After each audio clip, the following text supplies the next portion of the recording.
Hello friends, तो आज हम बात करने वाले एक ऐसे इंसान के बारे में जिसने इंसानियत को शर्मसार कर दिया।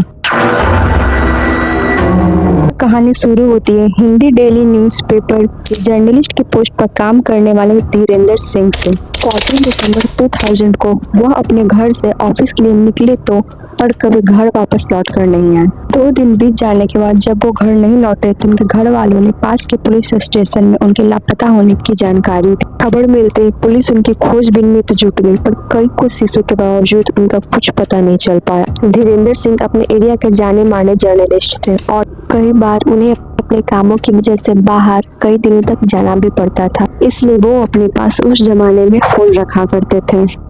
जब पुलिस इनकी कॉल हिस्ट्री निकाली तो लास्ट डायल नंबर फूलन देवी के नाम से था, जो जिला पंचायत की मेंबर थी। जब उस लोकेशन को ट्रैक किया गया तो पता चला वह लोकेशन नैनी के एक पिग हाउस फॉर्म का है। लोकेशन का पता चलते ही प्रयागराज के कीटगंज के पुलिस स्टेशन के station house officer SN Tripathi ने वहां तुरंत छापा मारा और वहां राम निरंजन को पाया, जो फूलन देवी का पति था।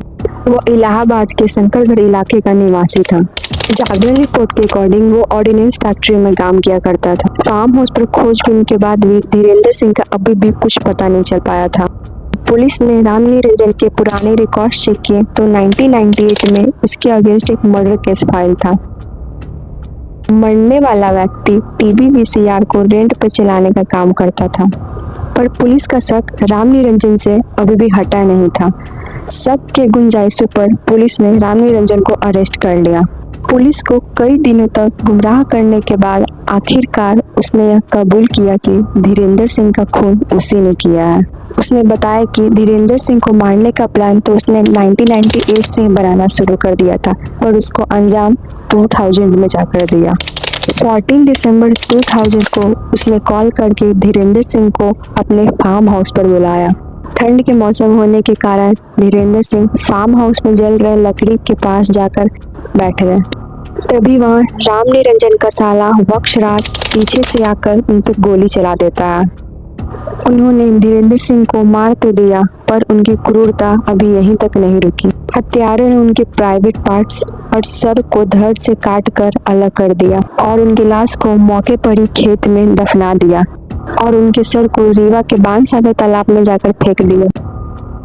पुलिस ने राम निरंजन के बताए हुए ठिकानों पर जाकर उनके द्वारा इस्तेमाल किए गए हथियार को जब्त कर लिया। पुलिस को राम निरंजन के फार्म हाउस पर एक डायरी मिली, जिसे पढ़कर सभी लोग सन्न रह गए, जिसे पता चला राम निरंजन कोई आम इंसान नहीं है। वह लोगों को मारकर इनके खोपड़ी निकालकर उससे उबाल कर उसका सूप बनाकर पिया करता था, जिसकी वजह से उसने टोटल 14 मर्डर्स किए हुए थे और सभी का नाम उसने उस डायरी में लिखा हुआ था। उन लोगों को उसने मारा था वो उसके दोस्त, रिश्तेदार, जान पहचान के लोग थे, जिसे उसने बड़ी क्रूरता से मौत के घाट उतार दिया। उसकी इस हैवानियत का पहला शिकार उसके साथ ऑर्डिनेंस फैक्ट्री में काम करने वाले राम श्रीवास्तव थे और आखिरी धीरेंद्र सिंह, जिसका नाम उस डायरी में लिखा हुआ था।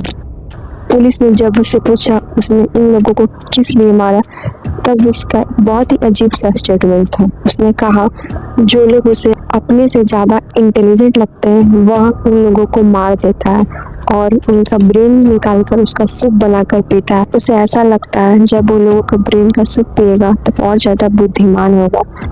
उसके स्टेटमेंट के बाद पुलिस ने संतोष और काली प्रसाद की खोपड़ी को भी बरामद किया।